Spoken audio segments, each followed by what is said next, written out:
ಗಂಡು ಮಕ್ಳು ಹೆಂಗೆ ಅಂದರೆ ಈ ಪ್ರಶಾಂತವಾದ ನೀರಿನ ಥರ. ಸೊ ಏನೇ ಅಡೆತಡೆ ಬಂದರೂ, ಏನೇ ನೋವು ಕಷ್ಟ ಬಂದ್ರೂ ದುಡಿತಾ ಅವನ್ನೆಲ್ಲ ಸಾಲ್ವ್ ಮಾಡಿಕೊಂಡು ಕಮಿಟ್ಮೆಂಟನ್ನು ಮೂಟೆನ ಹೆಗ್ಲ ಮೇಲೆ ಹೊತ್ಕೊಂಡು ಹೋಗ್ತಾನೆ ಇರ್ತಾರೆ. ಸೊ ಅಂಥದ್ರಲ್ಲಿ ಕೆಲವೊಂದಿಷ್ಟು ಹೆಣ್ಮಕ್ಳು ಏನು ಮಾಡ್ತಾರೆ ಅಂತಂದರೆ, ಮನೇಲೇ ಇರ್ತೀವಿ, ನಮ್ಮ ಕಷ್ಟ ಸುಖ ಕೇಳಲ್ಲ, ನಮ್ಮ ನೋವು ಕೇಳಲ್ಲ, ನೀನು ಅಲ್ಲೇ ಕರ್ಕೊಂಡೋಗಲ್ಲ, ಇಲ್ಲಿ ಕರ್ಕೊಂಡೋಗಲ್ಲ ಅಂತ ಹೇಳ್ಬಿಟ್ಟು ಕೆಲಸದಿಂದ ಬರೋದೇ ಥರ ಮುಖ ಊದಿಸ್ಕೊಳ್ಳೋದು, ಕಿರಿಕಿರಿ ಮಾಡೋದು, ಬೇಜಾರು ಮಾಡೋದು, ಇದೆಲ್ಲ ಮಾಡ್ತಾ ಇರ್ತಾರೆ. ಸೊ ಇದೆಲ್ಲ ಮಾಡಬಾರ್ದು. ಯಾರಿಗೋಸ್ಕರ ಕಷ್ಟಪಡ್ತಿದ್ದಾರೆ ಹೇಳಿ? ನಮಗೋಸ್ಕರ ಅಲ್ವಾ? ಬಂದಾಗ ಸ್ವಲ್ಪ ನಗ್ನಗ್ತಾ ಮಾತಾಡಬೇಕು. ಸೊ ದುಡ್ಡಿದ್ರೆ ಅಥವಾ ಟೈಮ್ ಇದ್ರೆ ಯಾವ ಗಂಡತನ ಕರ್ಕೊಂಡು ಹೋಗ್ತಾರೆ.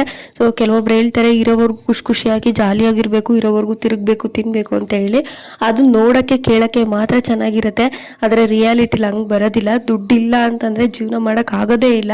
ಸೊ ಇದನ್ನೆಲ್ಲ ಅರ್ಥ ಮಾಡಿಕೊಂಡು, ಗಂಡು ಮಕ್ಳು ಕಷ್ಟನ ನಾವು ಅರ್ಥ ಮಾಡಿಕೊಂಡು ಸ್ವಲ್ಪ ಅವ್ರ ಕಷ್ಟಕ್ಕೂ ಸ್ಪಂದಿಸಿ ಸ್ವಲ್ಪ ನಗ್ನಗಂತ ಮಾತಾಡಿದ್ರೆ ಇವತ್ತೆಲ್ಲ ನಾಳೆ ಟ್ರಿಪ್ ಹೋಗೋದು ಅಥವಾ ಎಲ್ಲರೂ ಹೊರಗಡೆ ಹೋಗೋದು, ಏನಾದ್ರು ಇಷ್ಟಪಟ್ಟು ತಿನ್ನೋದು ಟೈಮ್ ಬಂದೇ ಬರುತ್ತೆ. ಸೊ ಹಂಗಾಗಿ ಸ್ವಲ್ಪ ದುಡಿಯೋ ಗಂಡು ಮಕ್ಕಳಿಗೆ ಸ್ವಲ್ಪ ಗೌರವ ಪ್ರೀತಿ ಕೊಡೋಣ ಅಂತ ಅನ್ಕೋತೀನಿ.